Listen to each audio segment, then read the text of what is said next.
This little video is dedicated to Linda and Mark, because Linda nicely pinged me a bit of a Spitfire small vid, so that was really nice to see. Nice that you thought of it, Linda, thank you. So I'm gonna now talk about this Spitfire. I'm currently in a sim called DCS, that's Digital Combat Simulator. Oops, just caught my mic on my hat. Right, if you hear any clips like that, it's because I'm being clumsy. Right, so Digital Combat Simulator, DCS. That's my Spit. That's not actually me in there, but if I was to jump in the aircraft and look to my right and then jump out of the aircraft, you'll see that the pilot is looking to the right. Oh, he's just moved his head back again, but he was looking to the right. Yeah, he's looking to the right. So it's taking some notice. The program is taking some notice of what I'm doing. If I actually move to that position there and zoom in,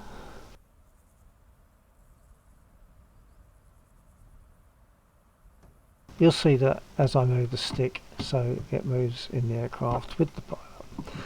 That also applies to the rudder pedals, although for some reason I think they're not. They are just about, well, the legs are just about moving, but it's not easy to see.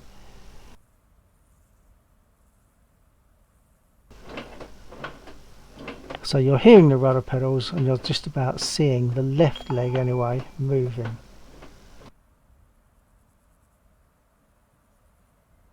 Right, so we're in DCS. This is a Spitfire LF Mark 9. The most beautiful aircraft, truly beautiful. Look at that. And this is just a recording. I'm not streaming this. It's a recording just for this purpose. Let's scroll in a bit.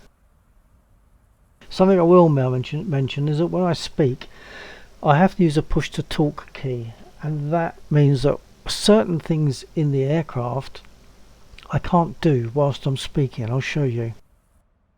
So I'm in the aircraft and I want to operate, say, my magneto switch. I want to turn the magnetos on. While I'm speaking, you can hear my switch working, but it's not moving. It's because the way it's set up. Whilst I'm speaking, there's certain things don't happen. If I release my push to talk key, the magneto's on, the other magneto's on. So I've turned them both off again. Get back to normal view. Right. So in this aircraft and in DCS, I can and I should request permission for all the things I'm going to do, including start the aircraft up. So to do that, I have to turn on the radio. So on the left hand side there is the radio. I'm going to hit the A button.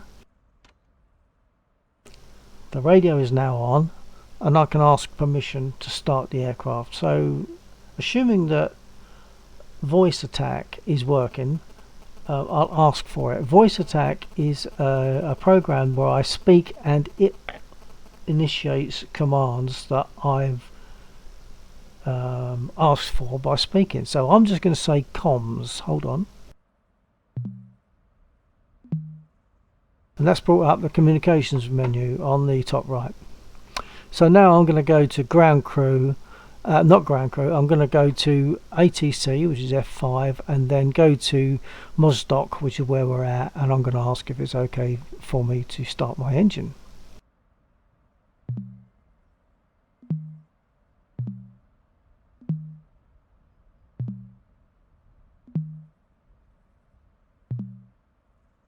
MOSDoc, Chevy 1-1, request startup.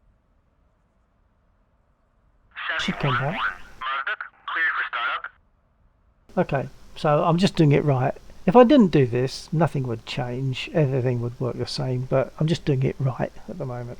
So just to indicate to anybody else in the area, which of course there is no one, but that I'm getting started up, I'm going to do two things. First, I'm going to put my nav lights on, so wingtip lights, red and green. Now as you see, I'm moving from one wingtip to the other. That's using track IR, which I believe Mark tried. So track IR is allowing me to turn my head and look the way I want to look within the aircraft within the game. So let's put my nav lights on, and you will just see it's not bright, but you'll see that it comes on. The port nav light red will come on. There we are, and there's the green. I'm going to put other lights on now. So if I jump out, you'll see that there's a light at the back of the aircraft. There's also one on the top of the aircraft, and there's one underneath. You can see the glow of the one that's underneath the aircraft.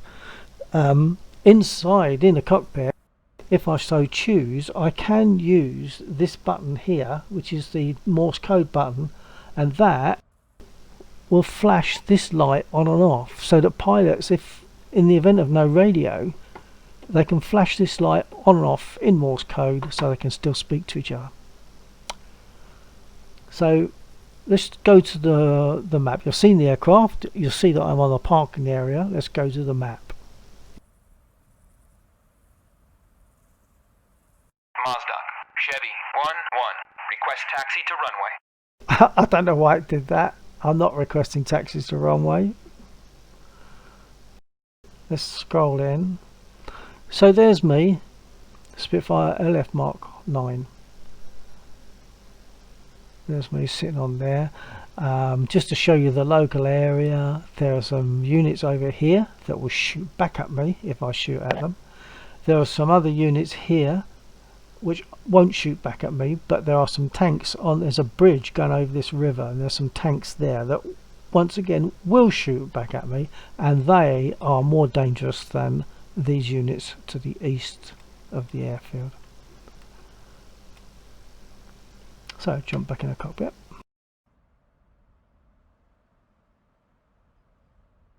So now I've had permission, I can start the engine. So the first thing I do is put my panel lights on, although it's daytime. Sometimes when the shadows move around it's not quite so easy to see, so I'll put my panel lights on.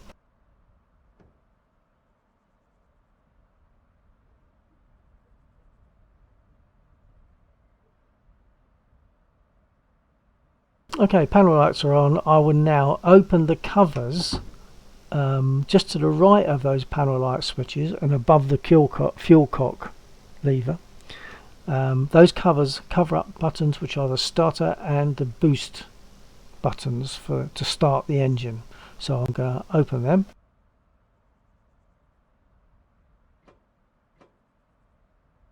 I'm also going to turn on the fuel pump, which is electric, so you might hear it, and I'm going to turn on the fuel cock, which is that lever, whoops, pretty much right in the picture, middle of the picture where it says fuel off. It's currently off. So let's do the fuel pump and the fuel cock. It's just about audible, I think, the fuel pump and the fuel cock is now turned on. So to get the engine to actually run, we need magnetos, which cause the sparks to the engine, and for that we use the magneto switches here, which I'll zoom in for. And I've got two switches at the back of my throttle unit, which Mark used, to turn those on.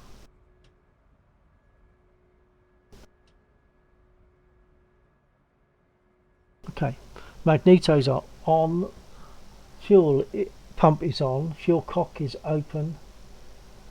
Before I go any further, I want to make sure that when I start the engine it doesn't roll forward, so I'll put the brake on, which is that lever down the middle. I'll also make sure my prop pitch, otherwise known as like the RPM control, is fully forward.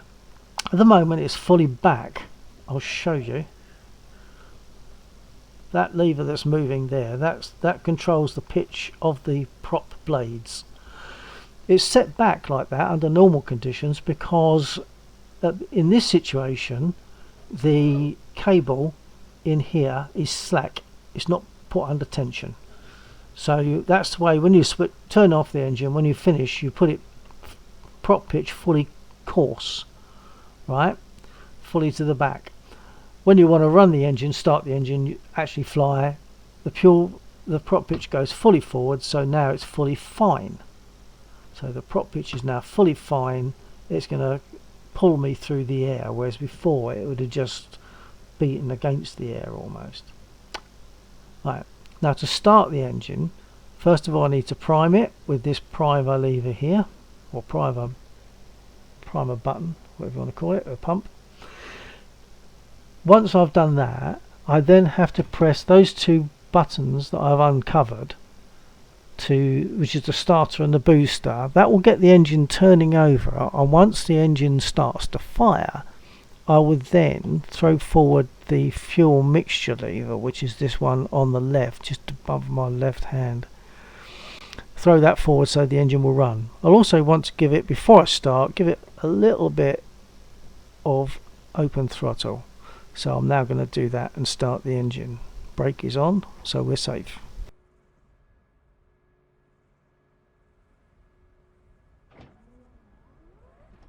Except you probably remembered, and I forgot, I didn't prime it. It's not going to start if I don't prime it.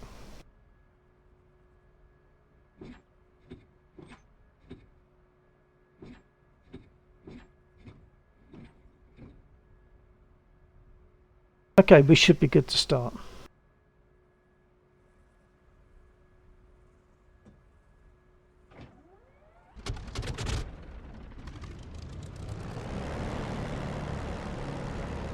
And this is all per an actual Spitfire. So if you can remember this and do this, you can jump into a Spitfire LF Mark 9 and you can start it the same as I've just started this one.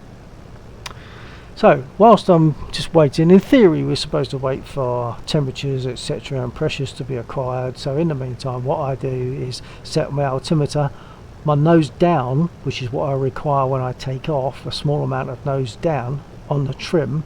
There's a small tab on the elevator at the back that gives you a bit of bias towards nose down, and I will adjust the rudder trim, giving it some right rudder.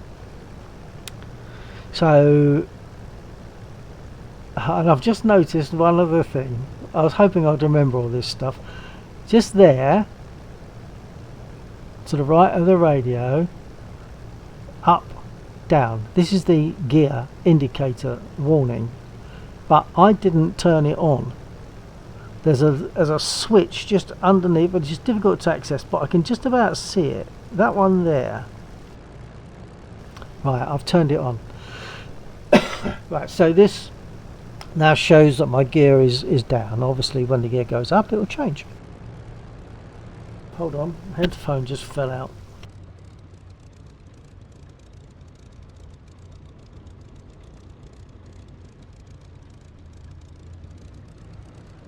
Okay, so I'm going to adjust my altimeter.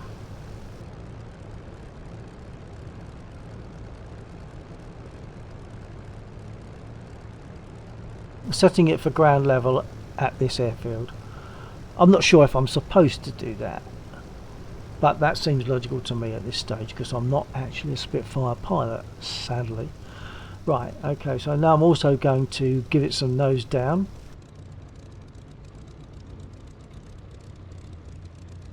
I give it about a third of 1 degree of 1 division, sorry, a third of 1 division of nose down for takeoff. That suits me. And then, as I said, I'm going to adjust the rudder. That's on the left.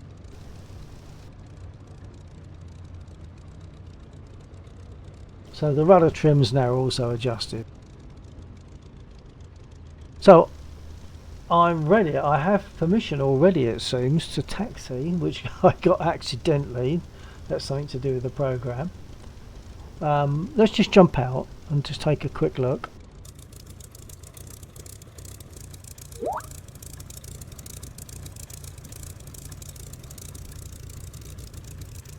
Just to, in case anyone who else that watches this is not aware, the elevator is this one.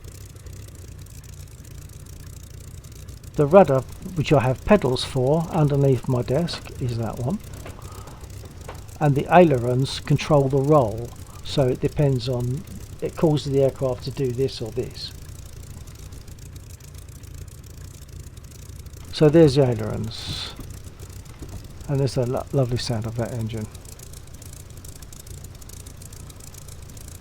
And when I adjusted the trim, you'll just see, I can't point to it whilst I'm out of the aircraft, but just above the white light on the rudder, there's a small panel which adjusts, and when I adjust the rudder trim, it moves that small section just a bit, just to give a little bit of bias. And likewise on the elevator, you've got two sections, one either side of the rudder, which do a similar thing. They adjust the nose down or nose up. Jumping back in. I've got permission to taxi, so I'll go. Brake off. Before I go, to explain about the Spitfire, now on other aircraft you have something called toe brakes. So on your rudder pedals you can tilt your toe forward, and that will apply brakes to that wheel. Not so on a Spitfire. When I move my rudder pedals, as you see me moving the rudder pedals there, I'm sliding them forwards and backwards. If I now tilt my foot, it does nothing because there are no toe brakes on the Spitfire. The way the Spitfire brakes is by that lever on the stick, and the pilot grabs it with his fingers and just gently squeezes to give an amount of braking that he wants. And to turn right, the way you turn right on a Spitfire is you give it right rudder and you apply some braking to make you make that right wheel brake. And likewise to turn left, it's left rudder, applying the brake will put braking on the left wheel. So that's the way it works on a Spit. Very uncomfortable, not very nice at all. Someone said, one of the lady pilots that moved Spitfires around said, yeah, the Spitfire, she's a lady in the air but she's a bitch on the ground. So let's go. Brake off. Little bit of throttle. I'm going to turn right.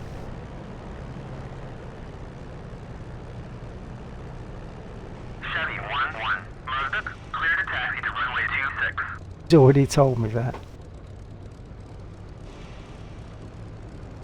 Because what happens if you don't ask permission, it just automatically gives you permission.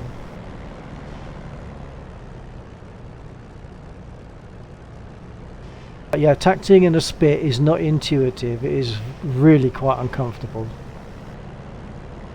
So I'm going up that way to the left, and then I'll be at the runway where I will ask permission for takeoff. I don't do this every time. This is just for this demonstration. I'm trying also to show the rudder pedals, which means I have to look down slightly.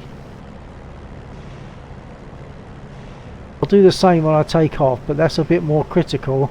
I can't necessarily show that so easily because taking off is not easy in a Spit. You have to be very careful.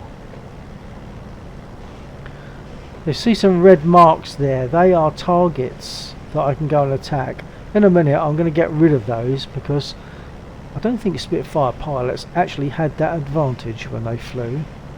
Look, all these red marks, go and shoot them. No, I don't think so. So once I get just before the runway, I'll ask for permission for takeoff and I'll turn those red markers off.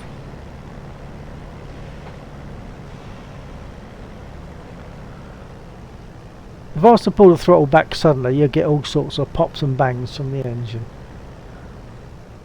So I'm slowing down, putting the brake on. Brake is fully on. If I put it on too fast, I'll nose over and break the engine. So, okay, so now I'll ask for permission to take off.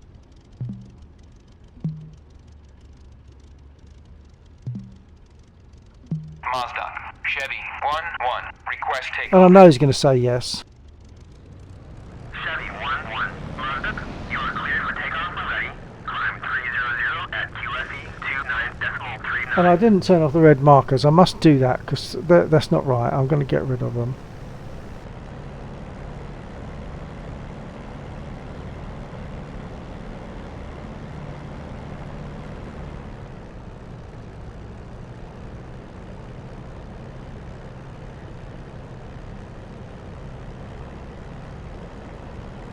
So, as I've been taxiing, etc., you'll see my right hand, which is pretty much probably in the centre of your picture, as you look at the little inset picture. Let's throttle back a bit.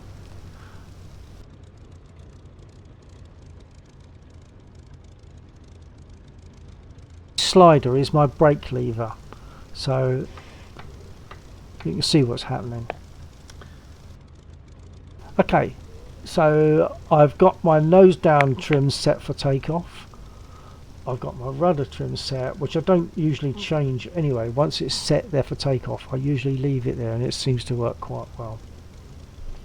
So now for takeoff, just to explain takeoff, I have to pull the stick fully back, give full right aileron. Otherwise what will happen is that the left wing will dip and end up hitting the runway and I'll be all over the place.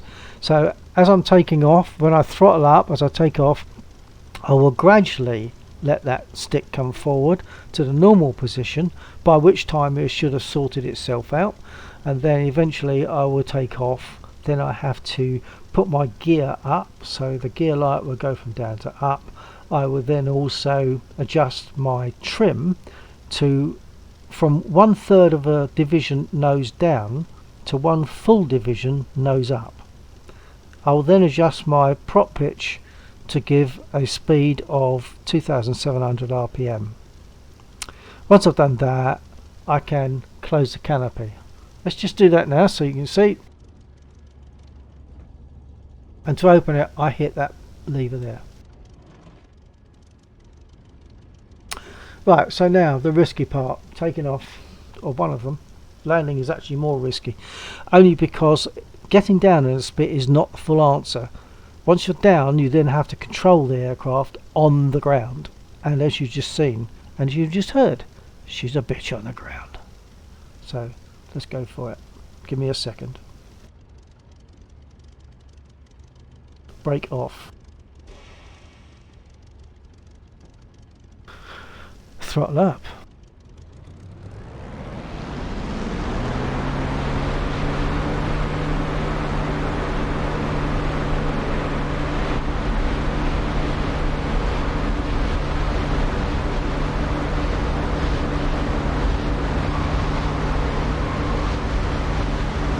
Gear up.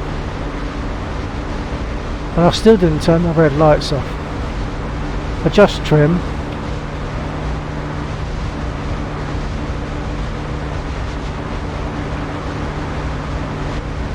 Set prop pitch.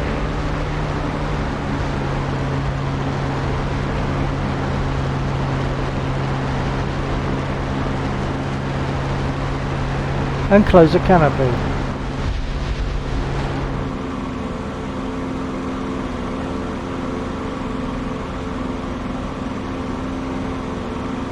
So I'm now going to turn those markers off. That's better. So now I'm going to go and look at some units which I can just demonstrate some ground strike.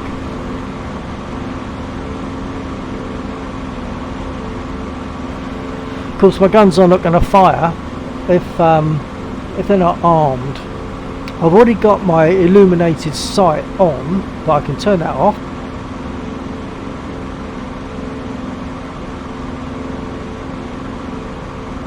And I need to arm the guns. They're now ready.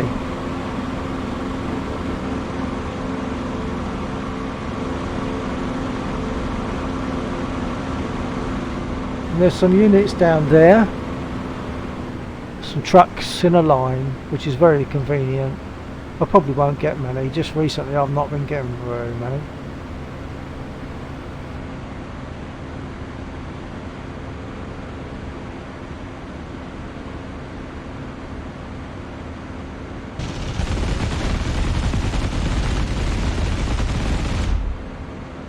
What did I get? Oh, I got them all except one, so that's good.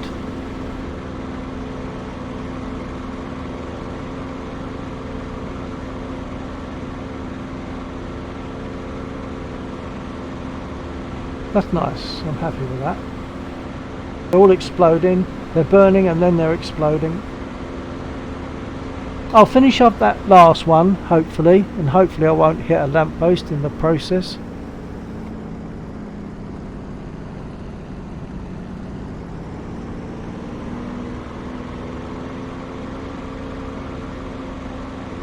They're still exploding.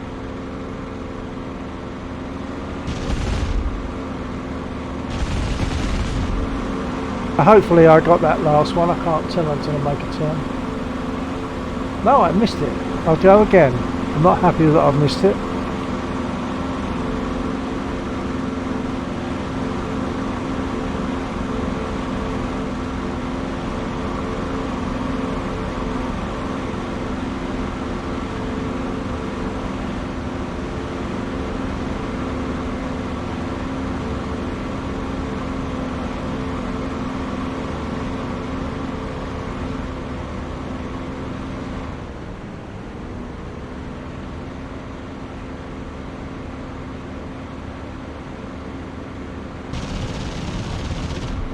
I think that got it.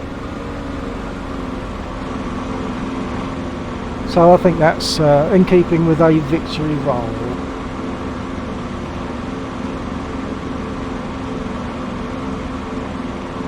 Okay, we've started up, we've taken off. I've had some ground strike. I'm now going to go and land, hopefully. There's some green tracer whizzing past me just there, and that's because there are units on the bridge that will shoot at me, and they are quite dangerous. Before I land, I have to make sure my prop pitch is fully fine, which is fully forward,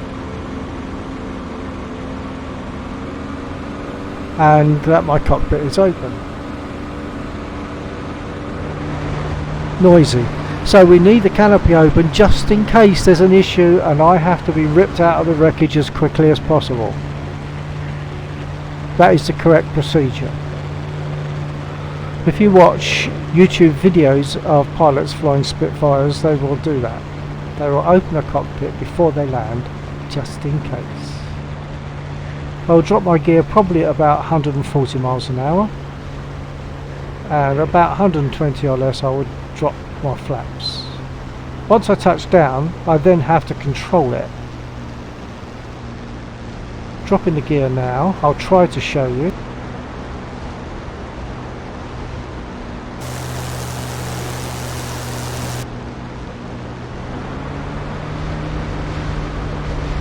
That's always a dangerous manoeuvre for me to do when flying. Okay, I'm going to drop the flaps very soon.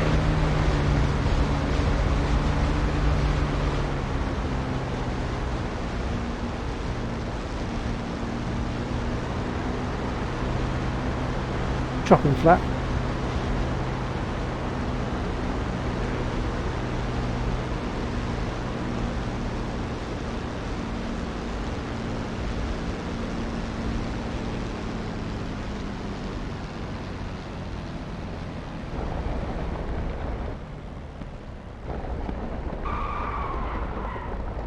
I bounced once, and that apparently in a spit is acceptable as a perfect landing.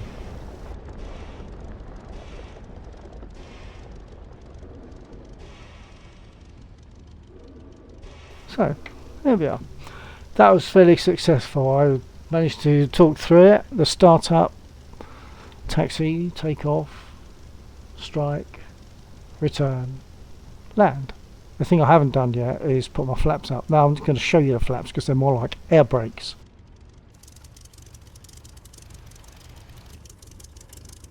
Look at those things hanging down.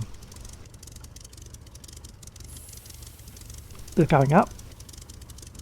That'll be in case I want to take off again, in which case I'd also have to adjust my nose down trim on my elevator. Instead of one division of nose up, it'll be a third of a division of nose down. I can also now repair if I want to, and get rearmed just by certain commands. I can do that. But I'm going to leave it there. I think that's a very reasonable coverage of DCS in a spit performing a sortie. So thanks for watching, if you did, if you got this far. And yeah, if you did, hope you enjoyed it. TTFN.